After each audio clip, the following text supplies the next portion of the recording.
Squirt22 he says, one thing, when should you push heavily to stagger spawns? I feel like every time you want to stagger spawns, there's a few different situations. The first one is the last player of the team who is alive.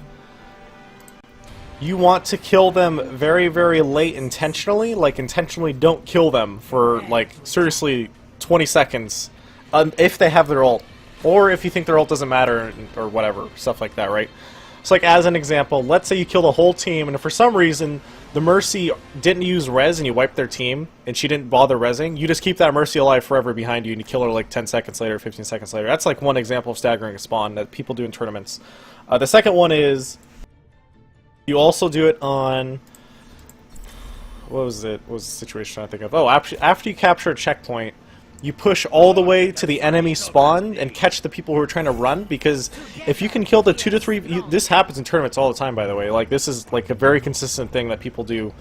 I mean, it's not even hard to do. People are doing it naturally in solo queue now, right? You capture the checkpoint, or you push the payload to a checkpoint, or whatever. What ends up happening in a lot of cases is, let's say that... I don't know, Dorado, King's Row are two easy examples, right? On the first section, the payload has to go through its weird door animation, and because it has to go through its strange animation, what ends up happening is that it's, you know, why have 2 or 3 people on the cart? Why not just push to the enemy spawn with 5 people? You push the enemy spawn with 5 people, you kill 3 people for free, now you get an extra ult on your team for free. When maybe that's a really important ult. Maybe you get a Genji sword for the next team fight to use. And now you're like, that's basically what snowballing is all about. You capture a checkpoint, you push forward, you kill an extra bunch of spawners because of it. Now you have a bunch of free kills, now you have an extra ultimate, which helps you win the next team fight, which then it lets you push another checkpoint, stuff like that.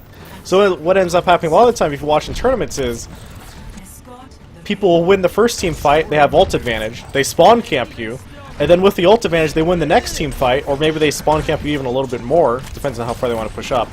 And then with the ult advantage, they get 2 checkpoints out of it. Out of winning 1 team fight, basically, at the start of the game. Happens in some cases.